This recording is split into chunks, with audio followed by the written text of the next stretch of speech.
importante esta mañana.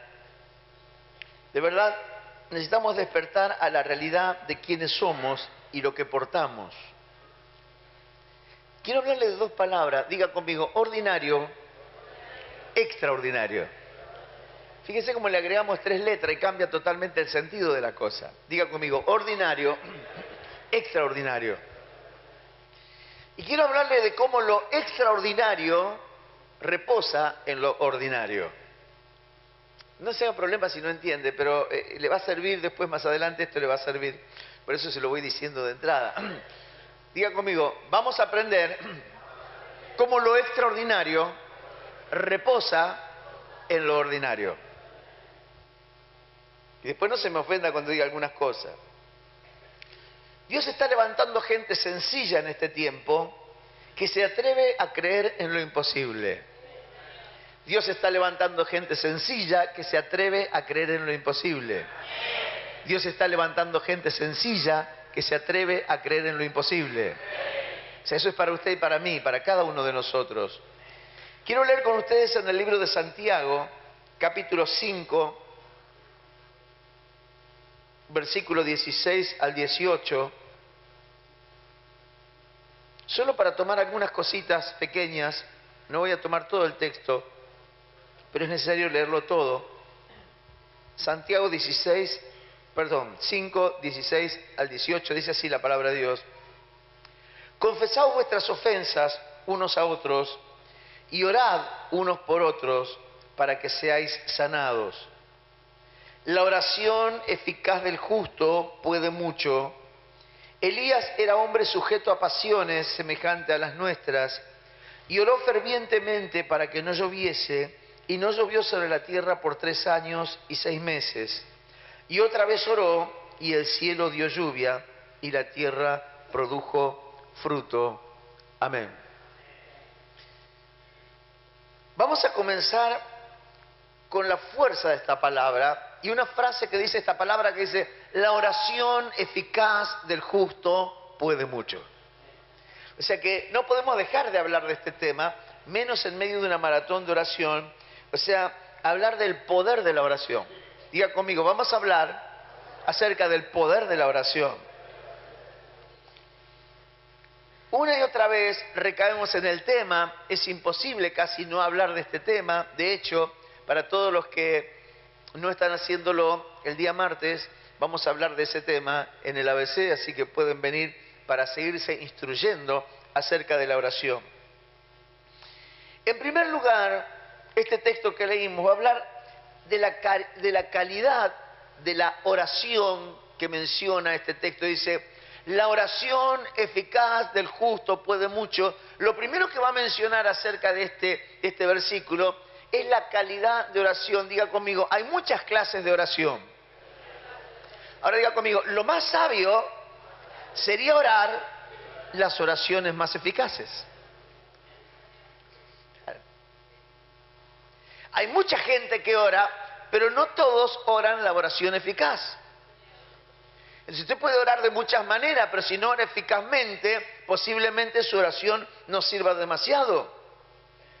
Entonces, el término eficaz, mire qué interesante, el término eficaz en este texto, cuando usted lo busca en el original del griego, se lee de esta manera, energeo. O sea, de donde viene la palabra energía o enérgico. La oración enérgica no es una oración, Señor, ayúdame, te necesito, amén. No se refiere a ese tipo de oraciones. Ahí ya casi no quedan, pero antes había iglesias que venían de una línea, iglesias evangélicas que venían de una línea, donde se oraba así, muy pausado, sin ninguna emoción, pero era el estilo de orar de ellos. Pero claro, no sé si habíamos estudiado esta palabra. Acá habla de una oración enérgica, de una oración que le mete pasión a la cosa. Dice, la oración apasionada, habla de ese tipo de oración, no es una oración pasiva, O sea, Cuando alguien le mete autoridad en la voz, o sea, le mete fuerza en la voz, cuando sabe que tiene autoridad. O sea, ay Señor, no. Si usted ora así, esto es un lamento eso. Pero usted sabe que si usted dice, ¿sabe qué? Mire, hubo un hombre que no conocía mucho al Señor, sin embargo, fue y le pidió al Señor, Señor, di la palabra que mi siervo será sano. Ni siquiera vengas a mi casa, porque no soy digno que entres debajo de mi techado, le dijo, pero di la palabra y mi siervo será sano. ¿Y sabes lo que le dijo este hombre? Porque yo también soy hombre bajo autoridad, porque era un militar de rango. Dice, y si yo digo a un soldado, anda, va, y si le digo a otro, vení, viene. Es decir, que cuando la palabra de autoridad es soltada, algo sucede. Ahora, mire, yo hice el ejército, estuve en la vida militar, y cuando un militar, cuando un suboficial o un oficial te da una orden, no te dice, venga.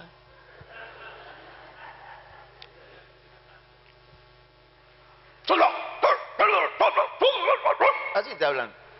Parece un perro ladrando, pero son órdenes. O sea, cuando uno da una orden, no lo dice, ay, ¿querés hacerlo? No, hermano, o sea, es enérgico, es ferviente la cosa. O sea, órdenes. Pero no puede dar órdenes a alguien que no tiene autoridad. Por eso entendemos que cuando la palabra dice, no es simplemente gritar una oración ferviente. Porque si el grito está hueco, y ahora vamos a ver que puede ser un grito hueco, tampoco sirve demasiado. Pero lo importante es que la oración tiene que ser eficaz, tiene que ser ferviente, tiene que ser enérgica. ¿Pero por qué? Porque porta una autoridad que hará que cuando esa palabra se dice, allá suceda algo. Hermanos, cuando un presidente da un discurso, todos están atentos, todos están a punto de filmando, grabando. ¿Por qué? Porque palabra que diga un presidente es palabra de autoridad. Si ese hombre anuncia algún cambio, ese cambio va a suceder. Porque él porta autoridad. Si él da una orden, eso se va a cumplir. ¿Vio a veces cuando la policía está en algún lugar, por ejemplo, tratando de retener una manifestación? Y usted los ve a los policías que están ahí y no hacen nada, no pueden. Entonces dice, ¿por qué no actúan? Y ellos le dicen, porque no tenemos orden. Porque lo que modifica que algo entre en acción o no es la orden. Es por eso que nosotros a veces oramos, pero no entendemos la importancia de la oración. Y a veces oramos y no suceden cosas a causa de justamente eso, que la oración no es eficaz. Cuando sabemos que tenemos autoridad, podemos orar de esta manera y no una oración de lástima, pidiendo socorro, ayuda. Ayúdame, Señor. No está mal, pero no es la oración eficaz. La oración eficaz es una oración determinada, es una oración que sabe quién es, que sabe lo que tiene y que si da órdenes sabe que algo va a pasar. Sabe que algo va a pasar. Ahora, primero dice la oración eficaz, pero luego ahora va a hablar del que ora. Porque es importante el que ora, no cualquiera puede hacerlo. Así, lo puede hacer cualquiera, pero no es lo mismo. Entonces, dice, ahora primero habló de la calidad de la oración, ahora va a hablar de la calidad del que ora. Dice, la oración eficaz del justo. Decirle al que está al lado tuyo, justo. Justo ahora, nada que ver. El término justo, que aparece en el griego, en el texto original, es dikaios. Diga conmigo, dikaios. Sí, y significa, escuche, inocente. Uy, usted dice, no va conmigo. Pero en realidad la traducción es libre de culpa. A ver, ¿sabe qué es traducido o explicado de una manera más simple? Alguien que ha sido perdonado. ¿Cuántos fuimos perdonados? Por lo tanto, Dios lo ve como inocente y es justo. O sea que no vale que ore cualquiera. Si usted no puede orar con el corazón sucio, tendrá que pedir perdón. Y sí, pero le fallé al Señor, pero pediste perdón. Una vez que pediste perdón, se te limpia, se te quita la culpa y quedas en un estado, para Dios, puede ser que tu mente te siga traicionando, pero para Dios quedas en un estado de inocencia. Entonces, la oración de autoridad de alguien que ha sido perdonado, no de alguien que no tiene falla, de alguien que no ha fallado, sino de alguien que ha sido perdonado, un justo según Dios. Entonces, solo es eso. Ahora, Dios nos ha perdonado, por lo tanto, nosotros estamos en la calidad correcta para poder orar una oración eficaz. Ahora diga conmigo, mi oración eficaz puede mucho. Dígalo de nuevo, mi oración ferviente puede mucho. Ahora vamos a ver un poquito la realidad de ese hombre poderoso que menciona, porque está mencionando la oración y da automáticamente el ejemplo de un hombre y se refiere al profeta Elías. Estos días he estado leyendo la vida del profeta Elías, desde el lunes o la semana pasada que vengo leyendo, estudiando un poquito la vida del profeta Elías. Y dice el versículo 17, estamos siempre en Santiago capítulo 5, Elías era hombre sujeto a pasiones semejante a las nuestras y oró eficazmente, fervientemente, para que no lloviese, y no llovió sobre la tierra por 3 años y 6 meses. Este texto, si lo miramos bien, no hace mención de las debilidades de Elías, sino del resultado de sus oraciones. Menciona que tenía debilidades, pero no dice cuáles eran las debilidades, sino que habla del resultado de su oración. Dice, Elías era hombre sujeto a pasiones semejante a las nuestras. Sin embargo, él oró y el cielo se cerró. Ahora, yo estuve leyendo y hay muchas más cosas que esa de que el cielo se cerró. Este hombre fue el que hizo descender fuego del cielo, por lo menos en 3 oportunidades. Una vez sobre el holocausto, cuando se desafió a los 450 profetas de Baal, y en 2 oportunidades más que búsquenla en la Biblia, que no fueron muy agradables las 2, pero 2 veces más hizo descender fuego del cielo. Y en una oportunidad dice, si yo soy varón de Dios, que descienda fuego del cielo. Así. O sea, no era cualquiera Elías, ¿eh? Es el hombre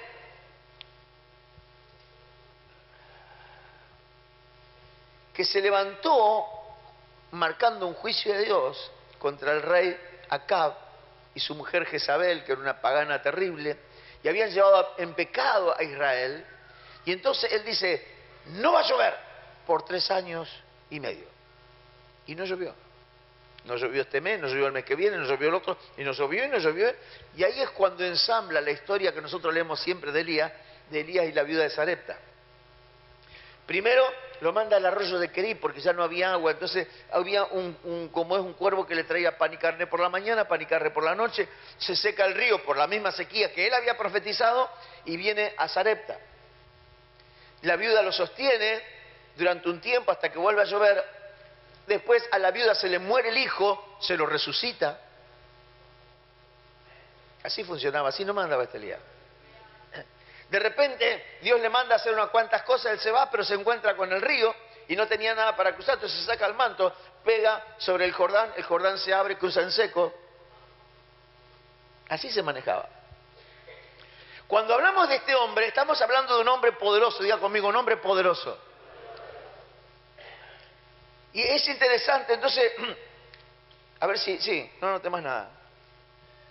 En su historia encontramos muchas obras poderosas, pero también encontramos algunas debilidades. Y esto está bueno.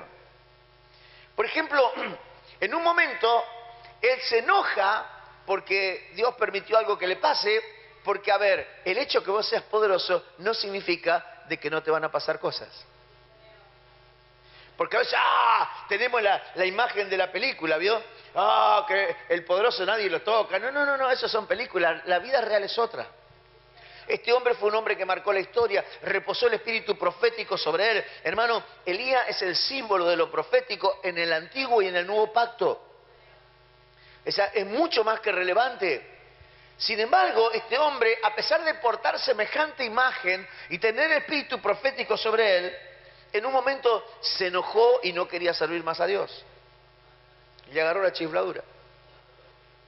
Y Dios tuvo que venir y hablar con él y hacerle una consejería personal. Y casi agarrarlo de una oreja y sacarlo de vuelo. En un momento se deprimió y se quería morir. Mátame, mejor es la muerte que la vida, decía. Estaba re loco. O sea, tenía sus cosas. No toda su vida fue, uy, qué bárbaro, qué espectáculo este hombre. Se enojó feo en otras oportunidades y reaccionó mal. Y lo cuenta la Biblia. Ahora, el comienzo del versículo dice que era semejante a nosotros. Decirle que está al lado tuyo, hay esperanza.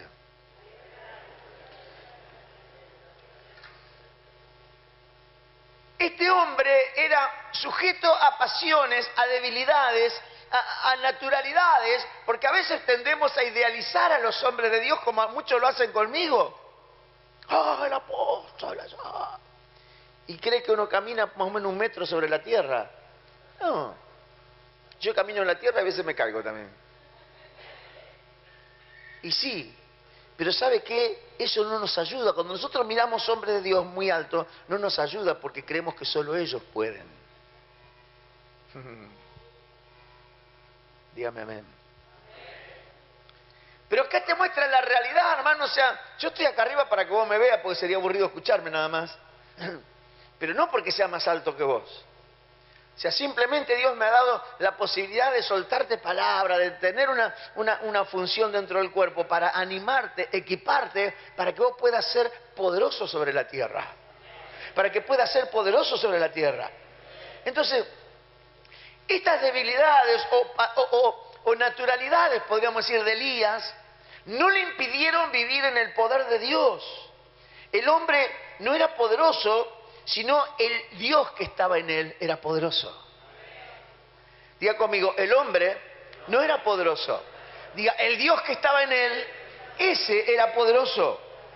Hermano, la misericordia inmensa de Dios para con nosotros. Mire 2 de Corintios capítulo 6.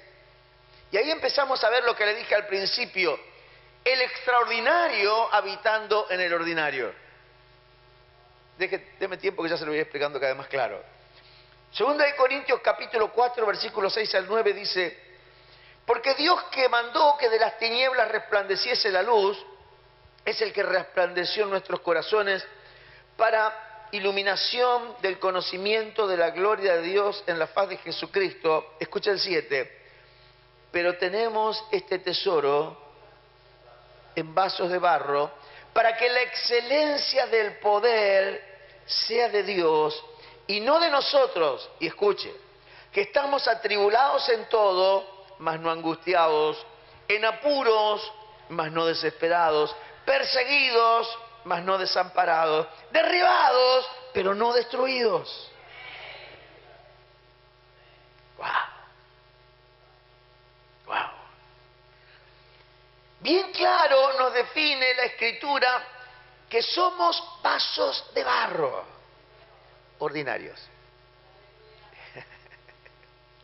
O sea, si alguno cree que, no, perdóneme. O sea, Dios nos pone una categoría ahí como para que no nos enorgullezcamos, ¿vio?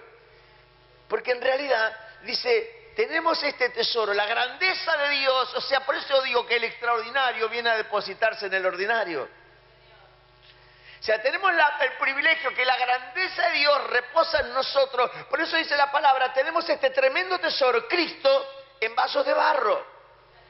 para que la excelencia del poder sea de Dios y no de nosotros. Para que si algo bueno sucede, que Él se lleve toda la gloria, que a Él se dé toda la alabanza, que a Él se dé todo el honor y el imperio por siempre y para siempre. Denle un aplauso a Dios. Claro que sí.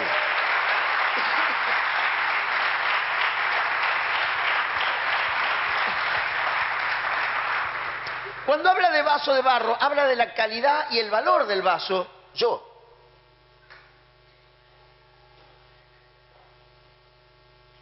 Aunque lo que está dentro de nosotros es extremadamente valioso, el recipiente es de bajo valor.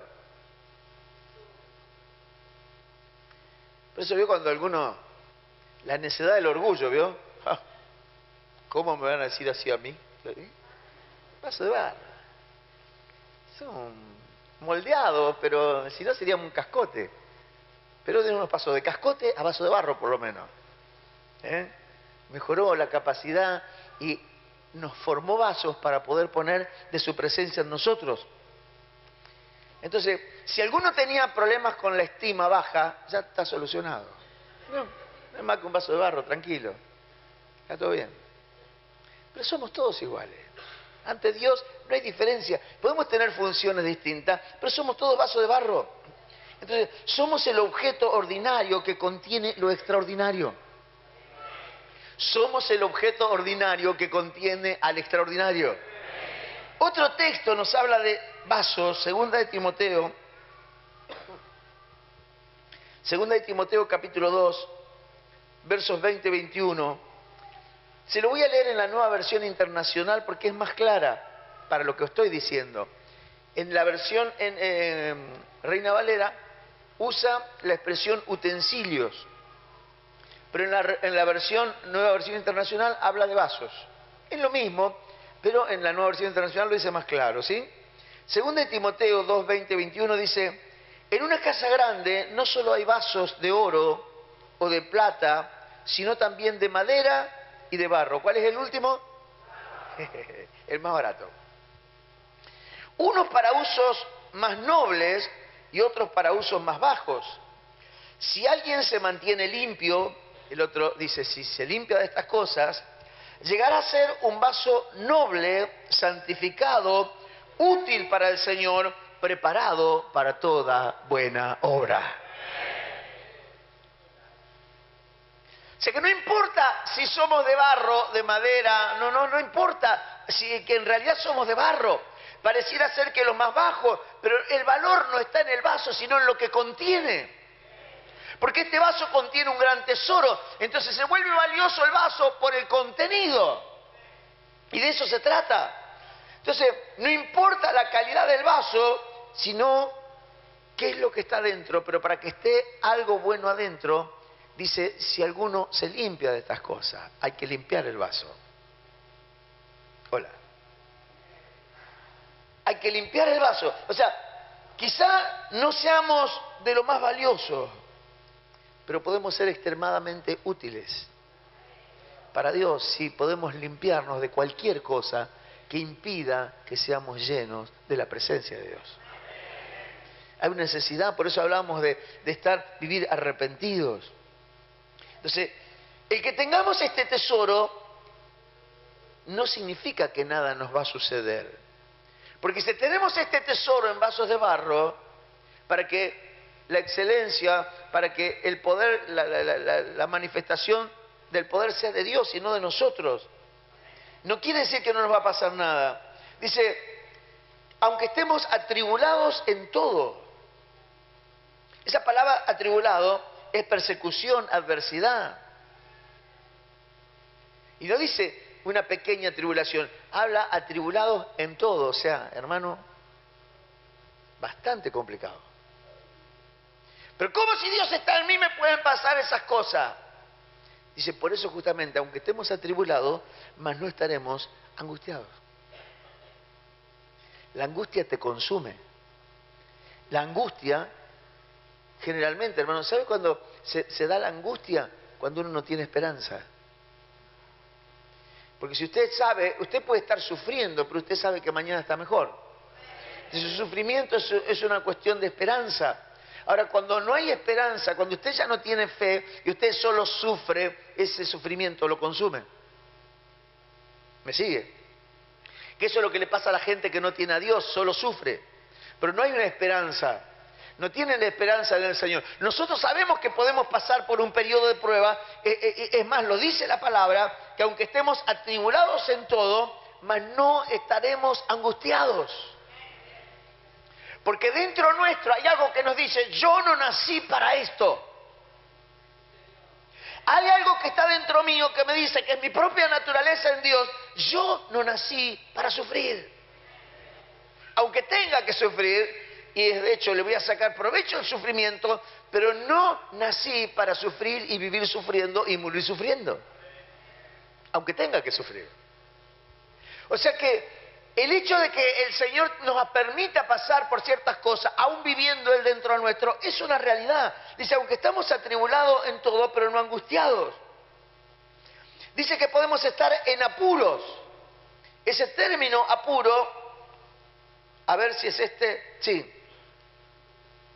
Significa, en la parte económica, apremio, escasez. En apuros, pero no desesperados. Alguien me contaba un testimonio el otro día, sí, yo estoy sin trabajo, dice, pero estaba atormentado por eso. Hoy tengo una paz.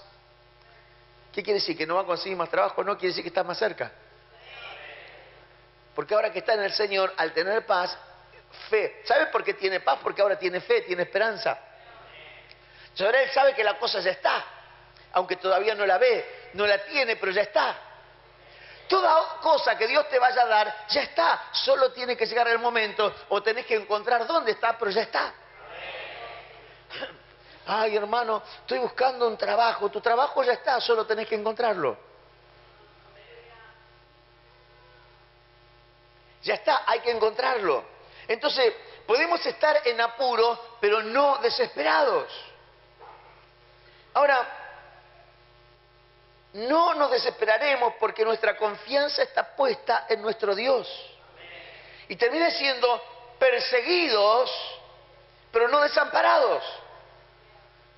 Oh, Señor, pero no puede ser.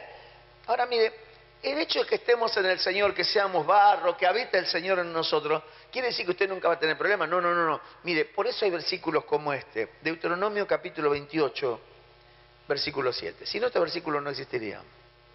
Esta palabra no hubiera quedado registrada. Deuteronomio 28:7 dice, Jehová derrotará a tus enemigos que se levanten contra ti. Por un camino saldrán contra ti y por 7 huirán de delante de ti. No le van a alcanzar las patas para disparar. Eso quiere decir. Vienen por un camino y después van a salir huyendo como ratas, o sea, porque en realidad, o sea, no quiere decir que no van a venir contra nosotros. Ay, no, ahora que soy hijo de Dios, a mí nadie me toca. No quiere decir eso. En ningún lugar la palabra de Dios dice que... No. Lo que dice que ahora, al tener al extraordinario en el ordinario, aun cuando se levantan contra el ordinario, el que responde es el extraordinario. Ahí cambia la cosa, totalmente diferente. Entonces, por un camino vendrán contra ti, pero por 7 caminos saldrán de delante de ti. O sea, estamos bien garantizados por Dios. El cielo está de nuestra parte. La palabra esta no la escribió Dios para que nos pongamos contentos, sino para que funcione cada vez que tengamos una adversidad. Cada vez que venga a nosotros el enemigo, tendrá que salir huyendo.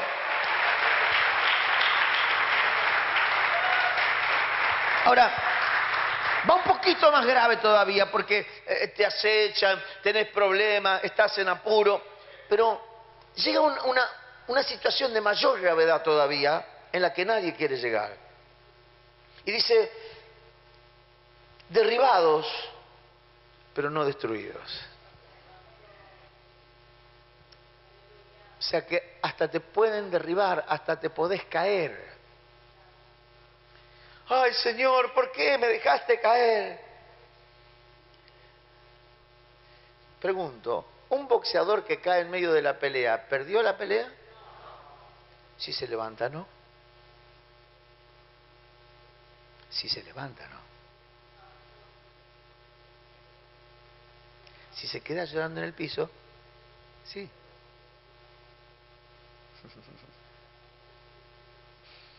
Hermano, no significa que no te va a pasar nada, que a veces te vas a sentir dibujado en el piso. ¿Vos te crees que no nos pasa? Pero esta es la verdad que te sostiene. Cuando te sientas caído, podrás decir derribado, pero no destruido. O sea, el hecho que te hayan derribado no significa que estés destruido. Salmo 145, 14. Mire, está lleno, ¿no? Puse uno solo, pero está lleno de versículos como estos. ¿Le gusta? Sostiene Jehová a los que caen.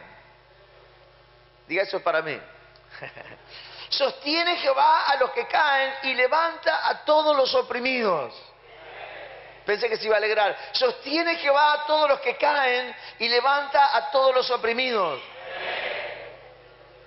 Hermano, el boxeador no deja la pelea porque recibió un tortazo o un golpe certero.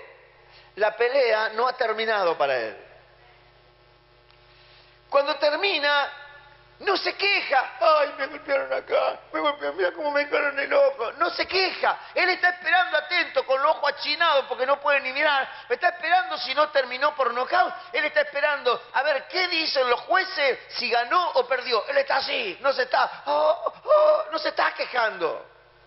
Tiene una expectativa por ver cómo salió la pelea.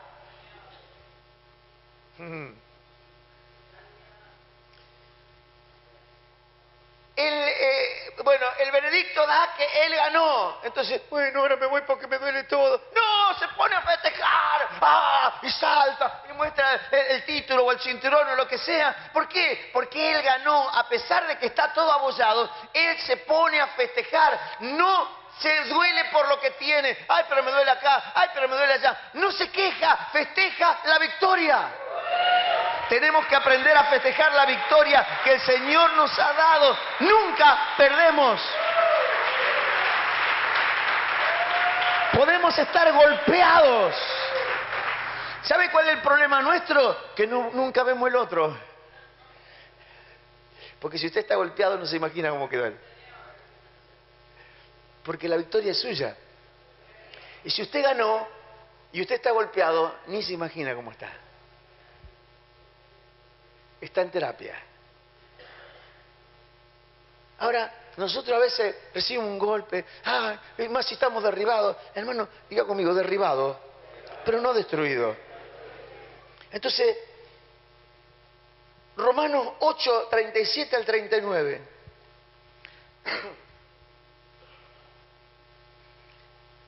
Romanos 8, 37 al 39. Dice, antes, en todas estas cosas, ¿cómo somos? Más que vencedores por medio de aquel que nos amó, el extraordinario en el ordinario. Por lo cual estoy seguro, escuche, mire cómo arranca, livianito, que ni la muerte, ni la vida, ni ángeles, ni principado, ni potestades, ni lo presente, ni lo porvenir, ni lo alto, ni lo profundo, ni ninguna otra cosa creada nos podrá separar del amor de Dios que es en Cristo Jesús, Señor nuestro. Denle un aplauso a Dios.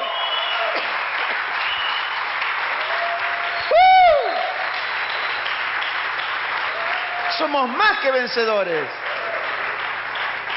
No es mi ocurrencia, es la palabra. Y la palabra es Cristo. No importa qué tan flojo estemos, ni seamos. Somos vasos de barro, pero estamos llenos de la presencia de Cristo. El extraordinario reposa en el ordinario. Eso es glorioso. Hermanos, si Él nos llena, estamos completos y plenos. Efesios 1, 19 al 23.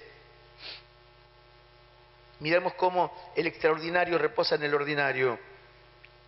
Este es el versículo que viene hablando de que Dios nos dio espíritu de sabiduría y revelación para que entendamos, y dice el 19, cuál es la supereminente grandeza de su poder para con nosotros los que creemos, según la operación del poder de su fuerza, la cual operó primero en Cristo, resucitándole de los muertos, sentándole a su diestra en los lugares celestiales. El poder que actuó para resucitar a Cristo y sentarlo a la diestra del Padre es el que opera en nosotros.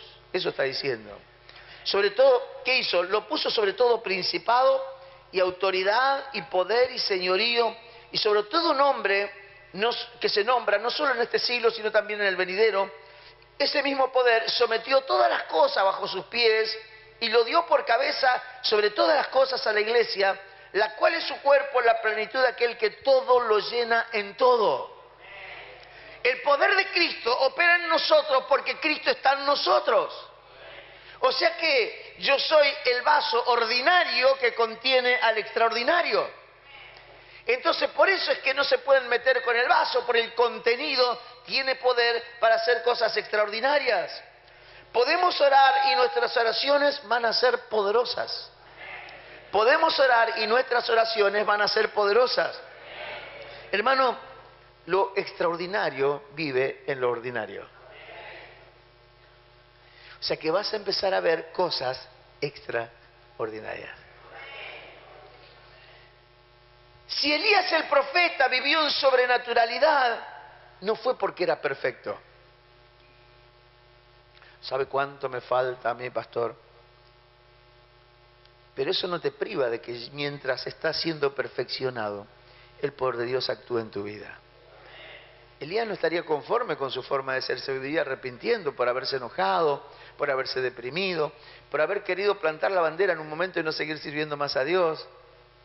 Me imagino que no, él no esperaba esas cosas de sí mismo, pero eran sus debilidades. Y la palabra lo muestra, ¿sabe para qué? Para que, justamente como decía Santiago, siendo hombre sujeto a pasiones semejantes a las nuestras, sin embargo el tipo oraba y las cosas sucedían. ¡Wow! Esto es impresionante. Por eso dice la palabra, pero tenemos este tesoro en vasos de barro, para que la excelencia del poder sea de Dios y no de nosotros.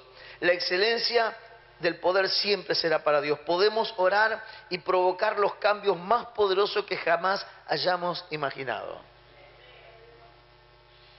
Hermano, quizá el enemigo de tu vida te haya metido en un pozo de dolor, dificultad y tantas cosas para hacerte pensar de que ya no podés ni servís para nada.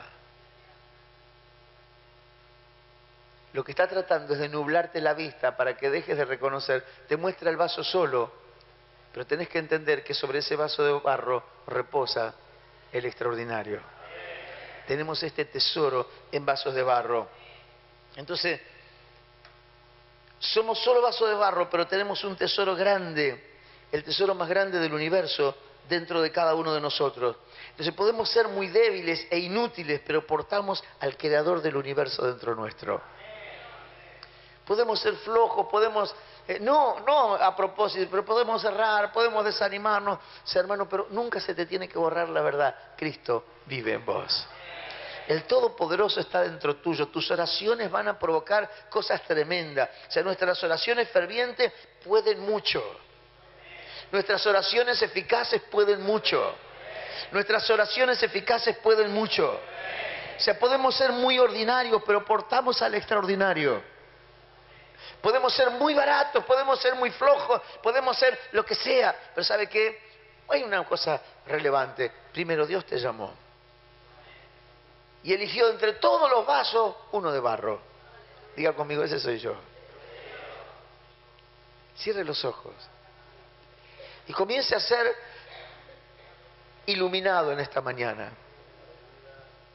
Comience a ser iluminado porque Dios no trata con gente perfecta, sino con gente que está en camino a la perfección, con gente que está siendo perfeccionada, con gente que es justa, porque ha sido perdonada. Pero no porque ya no tenemos más defectos. Hermano, Dios seguirá tratando con nosotros, pero eso no nos va a privar. No podemos esperar al día de nuestra muerte, cuando ya estamos un poco mejor, para hacer alguna oración poderosa. Hoy es el día de comenzar a dar órdenes en el mundo espiritual para que las cosas sucedan. Este es el tiempo para hacer la oración que dice Santiago ahí en el capítulo 5, cuando dice: la oración eficaz del justo puede mucho. Los enfermos se van a sanar, la gente va a ser liberada. los problemas van a comenzar a caer, vas a ser levantado, por un camino vendrá contra ti, por 7 irá delante de ti. Dios levantará al que está caído, sanará al que está enfermo. Y aunque todo eso tenga que pasar por un proceso, somos más que vencedores por medio de aquel que nos amó. Ni la muerte, ni la vida, ni ángeles, ni principado, ninguna cosa creada nos podrá separar del amor de Dios que es en Cristo Jesús, Señor nuestro.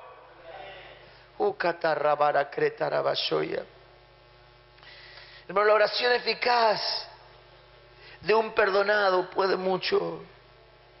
No nos conformemos con poco si podemos hacer mucho. No se conforme con su condición actual.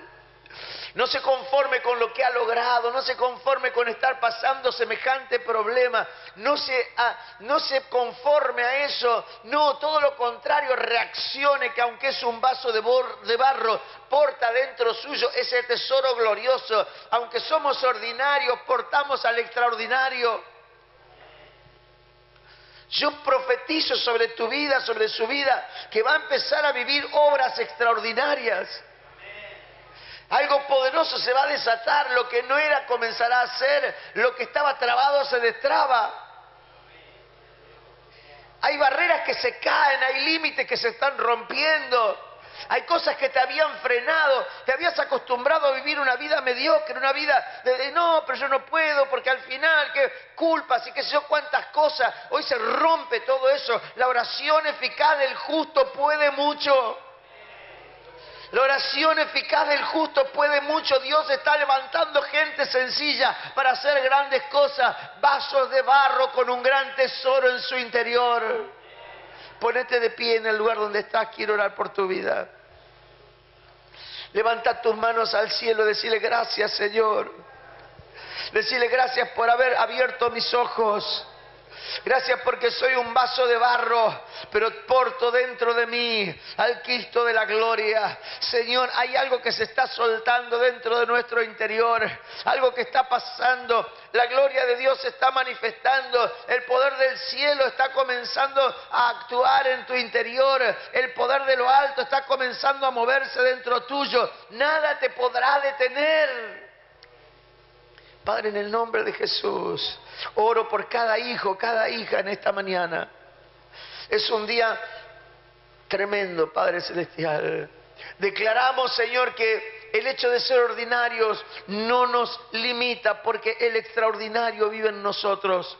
Yo profetizo, Padre Celestial, que las oraciones que ellos harán de aquí en adelante serán oraciones de autoridad, serán oraciones de poder, que aun cuando reciban persecuciones, cuando estén en apuros, Señor, ese no será su destino eterno. Ellos van a salir de allí, serán levantados, alcanzarán la meta. Señor, podrán ser, aun cuando el enemigo los ataque por un camino, por 7 saldrá de delante de ellos. Nada los podrá derrotar, nada los podrá quebrantar, por causa de que tú vives en la vida de tus hijos. Padre, yo declaro que se levanta una unción de fe para orar oraciones poderosas, para cambiar la historia de la familia, para cambiar la historia del barrio, para cambiar la historia de todo lo que nos rodea. Padre, en el nombre de Jesucristo, nada ni nadie nos podrá detener. Levantamos tu nombre, declaramos que eres Rey poderoso y somos más que vencedores en tu nombre, en el nombre de Cristo Jesús. Gracias, Señor. Amén. Amén y amén, aleluya. Alabamos tu nombre, Padre amado. Gracias, Señor, gracias, Señor. Oh, no nos centramos en nuestras debilidades, sino en ti, papá.